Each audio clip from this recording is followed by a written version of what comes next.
Good morning, this is KELOLAND on the go. With all you need to know in news and weather as you start your day. Police are investigating the deaths of a husband and wife who died by gunshot wound in western Sioux Falls. They were identified as Thomas and Sandra Sweer. A relative reported the incident. Authorities say the caller believed Thomas shot Sandra, and then it appears Thomas shot himself. There was no signs of outside nefarious activity. These individuals were married to each other. There's no signs of a struggle, disagreement, fight, anything of that nature on scene. Sandra and Thomas were both 80 years old. One of the men accused of being involved with the death of 14-year-old McKenna Wendell was in court on Monday. Mark Milk, Wendell's uncle, pleaded not guilty to 5 federal charges in Sioux City, Iowa. Milk's charges include transporting a minor with intent for criminal activity and tampering with a witness. Wendell died in March of an overdose from cocaine allegedly given to her by Milk, according to a federal indictment. Her body was found in rural Brookings County. Milk's trial is set for the end of September.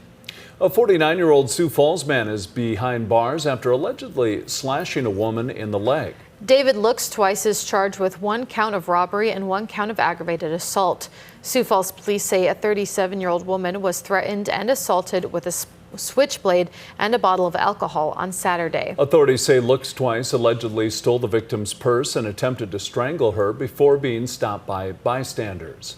That's when the victim was slashed in the thigh but was treated for non-life-threatening injuries. Well, now let's get a check on our weather with meteorologist Brian Karstens. Good morning, Brian. All right, good morning, Summer. Good morning, everybody. Weather today, still warm, still hot, but not as hot. We're down to 90 today in Sioux Falls for a high, about 90 in Brookings. Still some smoke in the atmosphere, too. We want to mention that. 96 in Pierre, and then also a chance of some late-day thunderstorms around Rapid City and a high of 96.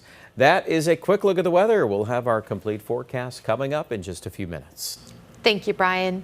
A gymnastics venue in T is picking up the pieces following severe weather. A 92-mile-an-hour wind gust was part of the storm that ripped a portion of the roof off Cavalry Elite Gymnastics and Tumbling.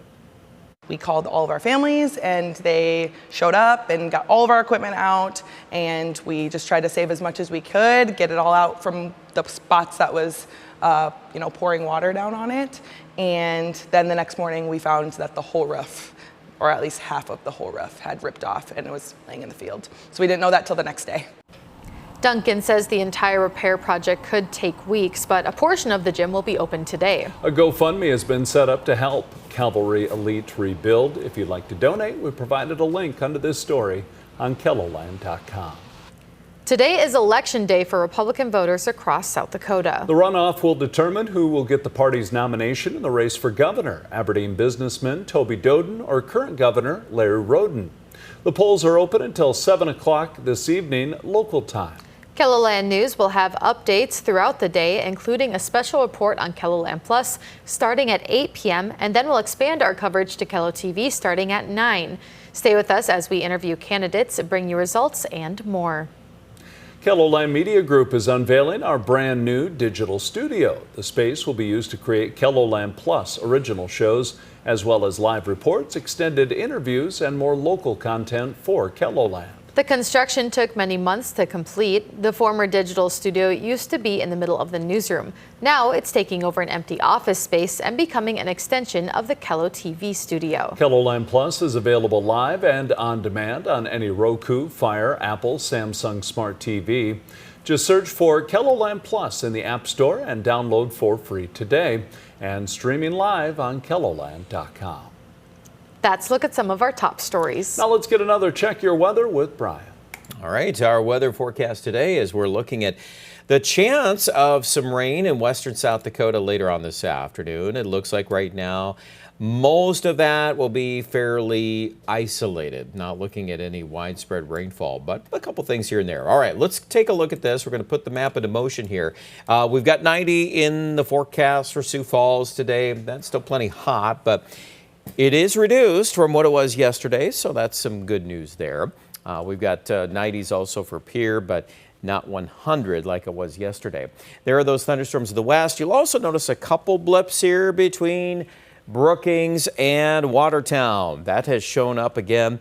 Maybe southwest Minnesota, 1 or 2 spots I would not promise rain on that, but I think it's something that don't be shocked there. Maybe you pull out your Storm Tracker app later in the day and you might find that.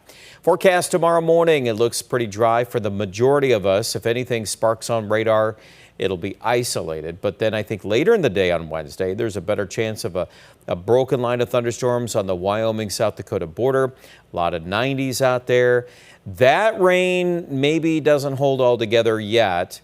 But then as we get into Thursday night especially, there should be some rain East River. And I think it's very likely that there'll be pockets of 1 inch or more. The way these things usually work this time of year is, if you get a good thunderstorm complex in a few counties, you'll really pile on the rain. And then there'll probably be a few weaker locations in between these segments. So everybody's right now, at least in my opinion, you look from Fargo all the way down to eastern Nebraska, there are going to be some rain areas here in the western Corn Belt. But the other thing is, if you're in an urban area, you could get some rapid runoff. And so sometimes we have to talk about that too in late July and early August. So just something to remember. By the way, rain totals online at KELOLAND.com. Putting some of these up there. Some big storms last night out toward Kadoka. They had almost 80-mile-an-hour winds yesterday with those storms. 90 today in Sioux Falls, 92 in Yankton, our 7-day forecast. There we are. We've got 80s. Wow, that'll feel nice, won't it, by late Thursday, Friday. Of course, the rain chance, too, is going to impact your temperature forecast in that period of time. I do expect numbers in Aberdeen to also tone back into the 80s Thursday and Friday with the chance of rain going up. Thursday's the best opportunity for that. Of course, going into this pattern, Aberdeen has done better on rain, but Pierre, we've had a lot of heat the last few days. It looks like we are going to have a few thunderstorms around on Thursday. And Wednesday into Thursday is a pretty good chance, at least scattered rain for the Black Hills. And those highs, they're still hot, but they're not as intense. Later in the forecast, it goes back to 100 or better on Sunday. More details at KELOLAND.com.